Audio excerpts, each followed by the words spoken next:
দর্শক, ঢাকা ১৬ নির্বাচনী আসনের নির্বাচনী প্রচারণা সম্পর্কে জানাতে আমাদের সাথে যুক্ত হচ্ছেন সহকর্মী আলিমুজ্জামান সাফওয়ান। সাফওয়ান, নির্বাচনী প্রচারণা কেমন দেখছেন আপনি, বিস্তারিত জানাবেন।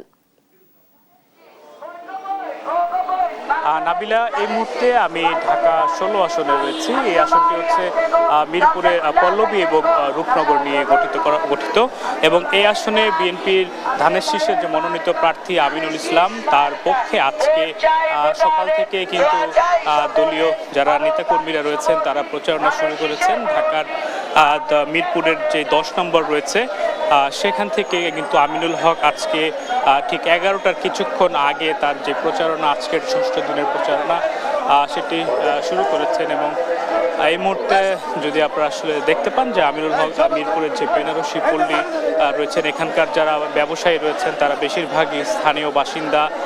তাদের সঙ্গে তাদের ব্যবসা প্রতিষ্ঠানের ভেতরে যে আমিনুল হক তার যে প্রচারণা সেটি করছেন, তার প্রচারণায় কিন্তু মিরপুরের বিপুল সংখ্যক নেতাকর্মী যেহেতু অংশগ্রহণ করছে, সবাই আসলে বাইরে অবস্থান করছে, তিনি একাই ব্যবসা প্রতিষ্ঠানগুলোর ভেতরে প্রবেশ করে তার যে প্রচারণা কার্যক্রম সেটি চালিয়ে নিচ্ছেন। এর আগে তিনি সাংবাদিকদের সঙ্গে কথা বলেছেন এবং সেখানে তিনি যেটি বলছেন, এখন পর্যন্ত নির্বাচনের যে পরিবেশ সেটি সুষ্ঠু রয়েছে, কোনো ধরনের প্রতিবন্ধকতা তিনি পাননি। তবে তিনি বলছেন যে কিছু প্রার্থী রয়েছেন যারা ভোটারদের নানাভাবে প্রভাবিত করার চেষ্টা করছেন, এমন একটি অভিযোগ কিন্তু আমিনুল হকের পক্ষ থেকে করা হয়েছে। আমরা সরাসরি যেটি আসলে আপনাদেরকে দেখানোর চেষ্টা করছি, আমিনুল হক কিন্তু ব্যবসা প্রতিষ্ঠানের যারা ব্যবসায়ী রয়েছেন তাদের সঙ্গে দেখা করছেন এবং তাদের কাছ থেকে ধানের শীষের পক্ষে তিনি কিন্তু ভোট চাচ্ছেন। এবং এছাড়া তিনি এই এলাকার নানাবিধ যে সমস্যা রয়েছে সেই সমস্যার কথাগুলো কিন্তু তিনি তুলে ধরেছেন এবং একই সঙ্গে তিনি এই সমস্যা থেকে উত্তরণের যে পথ সেটি জানিয়েছেন সাংবাদিকদের কাছে তার প্রতিশ্রুতির মাধ্যমে। এবং সেখানে তুমি বেশ কিছু সমস্যার কথাই কিন্তু উল্লেখ করেছেন, যেমন মিরপুরের অন্যতম সমস্যা কিন্তু জলাবদ্ধতা। সামান্য বৃষ্টি হলেই কিন্তু পুরো মিরপুরের যে রূপনগর পল্লবী সহ অন্যান্য যে এলাকা সেগুলো প্লাবিত হয়।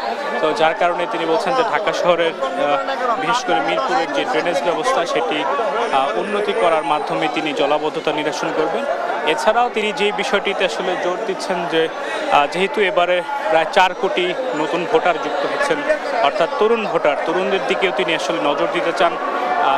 তিনি যেটি বলছেন যে তরুণদের আসলে বেকারত্ব দূর করে তাদের জন্য কর্মসংস্থান সৃষ্টির মাধ্যমে কিন্তু তিনি তার যেই নির্বাচনী প্রতিশ্রুতিগুলো সেটি তিনি দিচ্ছেন এবং এই আসন থেকে বিএনপি অর্থাৎ ধানের শীষের নিরঙ্কুশ বিজয় হবে এমনটি তিনি প্রত্যাশা করছেন। তো আমার কাছে এখন পর্যন্ত মিরপুরে ঢাকা ১৬ আসন থেকে এখন পর্যন্ত এই ছিল নির্বাচনী প্রচারের সর্বশেষ খবর।